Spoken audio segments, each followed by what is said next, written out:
E a palavra que está no meu coração para esse dia está no livro de Gênesis, capítulo 2, verso 19.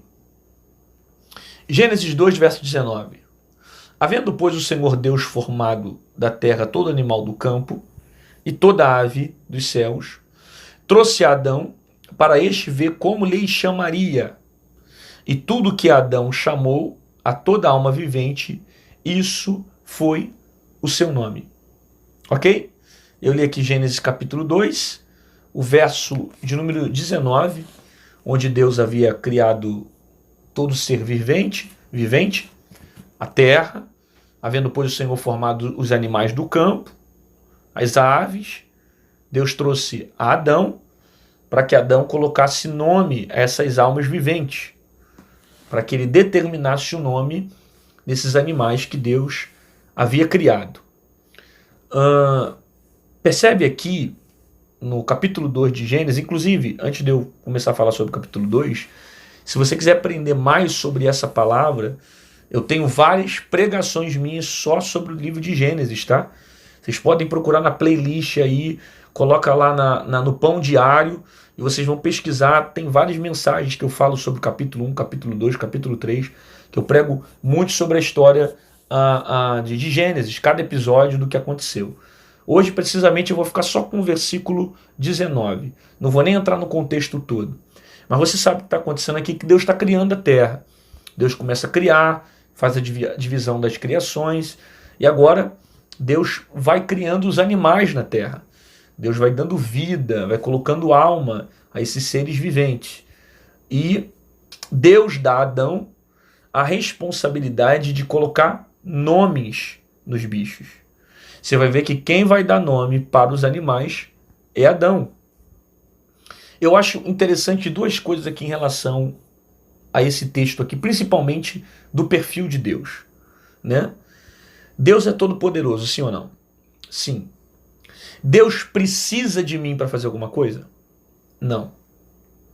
Mas mesmo sendo todo poderoso, mesmo sendo todo poder, mesmo tendo todo poder, mesmo tendo toda autoridade, mesmo sendo onipotente, ele decide participar o homem à sua criação. Deus dá a Adão o controle e o domínio sobre os animais. Você vai colocar nomes sobre esses animais. E Adão que vai começar a gerar os nomes para os animais, para os bichos da terra. Deus não precisava disso. Mas ele fez questão de compartilhar para o homem.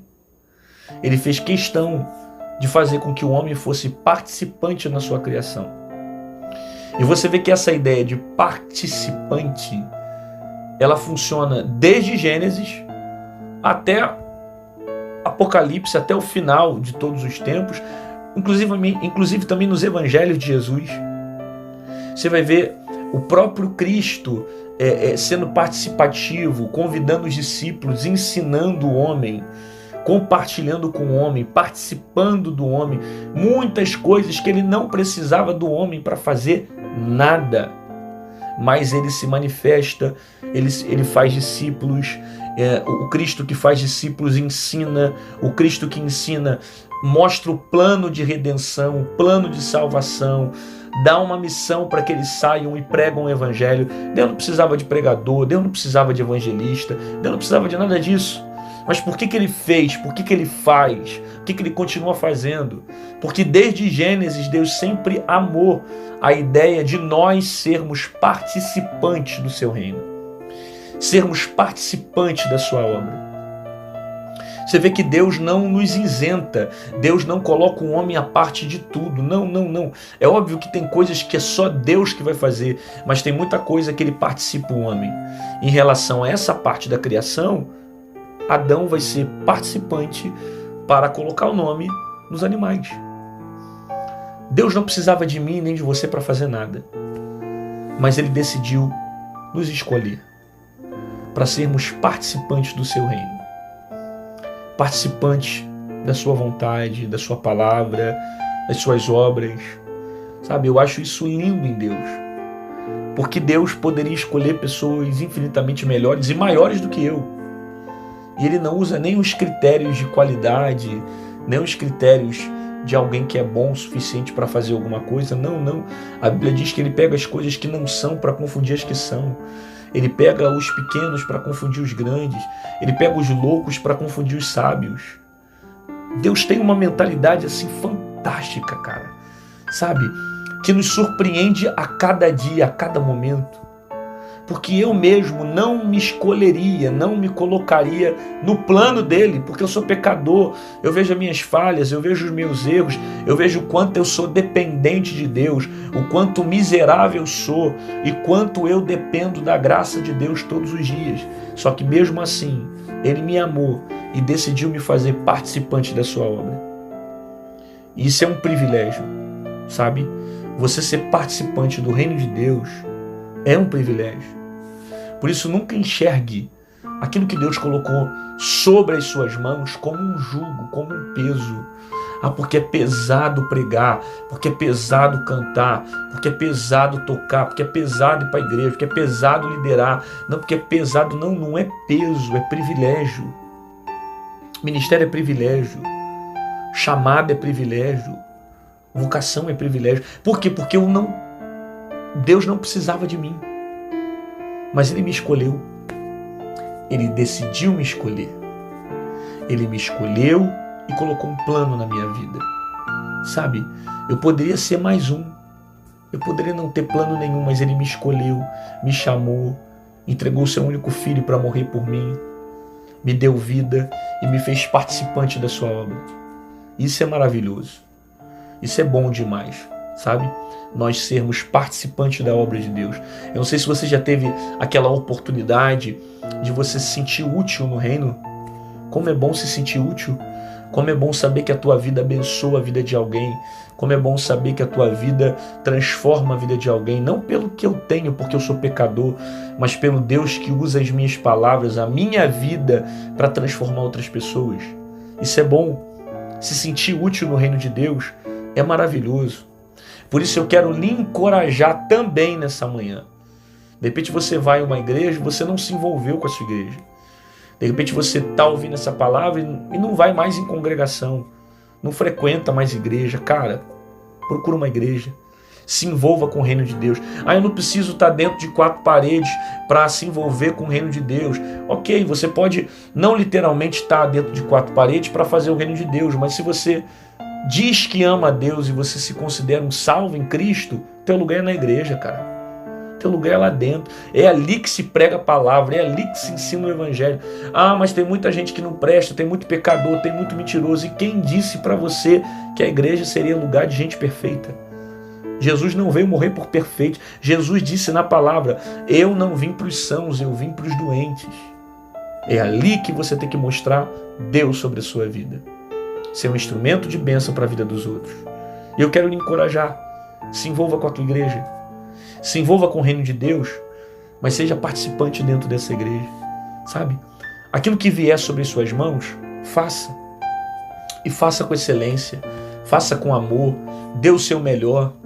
Por quê? Porque é prazeroso nós se envolvermos com as coisas de Deus. E quanto mais a gente se envolve com a causa do Evangelho, quanto mais a gente se envolve com o reino de Deus, quanto mais a gente está inserido no plano de Deus, mais nós vemos as coisas fluindo sobre a nossa vida. Aprenda a ser participante, aprenda a se envolver com o reino. Deus não precisava de Adão. O mesmo Deus que colocou os animais na terra, que deu alma, que deu vida para esses animais, podia muito bem colocar nome, mas ele chamou o homem e atribuiu a ele uma responsabilidade. Isso aqui é você que vai fazer. Você vai colocar nome nos bichos. E é interessante que o fato dele colocar nome nos bichos significa também que ele teria domínio sobre os animais. Porque o sentido de colocar nome em alguma coisa traz para nós a ideia de domínio. Exemplo básico.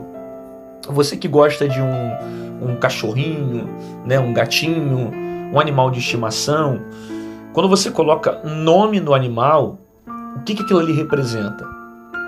Representa que agora aquele animal, aquele bicho, alguma coisa de estimação, está sobre o seu domínio. né? Você tem domínio sobre ele. É o seu animal. O nome, quando você dá nome a alguma coisa, traz para nós essa ideia de domínio, traz essa ideia de autoridade, né? Quando você tem filho, não sei se você tem filho, né? Obviamente muitas pessoas que estão me ouvindo têm filho. Quando você coloca o nome do seu filho, você tem domínio sobre ele. Esse sentido de colocar nome em alguma coisa traz para nós a ideia de domínio, né? Deus deu ao homem o domínio sobre os animais, começando em Adão, dando a ele o domínio para colocar os nomes e para cuidar dos animais, para ter domínio dos animais, para se responsabilizar com a intenção de colocar nome nos bichos, ok? Então, Adão tinha domínio, mas quando ele pecou, o pecado tirou ele do domínio, tirou ele da autoridade. Eu vou repetir isso aqui para ficar clara essa colocação. Quando Deus deu a Adão a responsabilidade de colocar nome sobre os animais, ele está recebendo de Deus o domínio sobre os animais. Mas quando ele peca, ele perde o domínio. A queda tira o domínio. A queda quebra a autoridade. Então, quando ele entra no pecado, quando ele cai, ele perde o domínio. É isso que o pecado faz com a gente. O pecado tira a nossa autoridade. O pecado tira o domínio. O pecado, ele manipula a nossa vida para caminhos que nos distanciam de Deus. Mas quando Jesus morreu na cruz e ressuscitou ao terceiro dia, ele nos entregou novamente o domínio.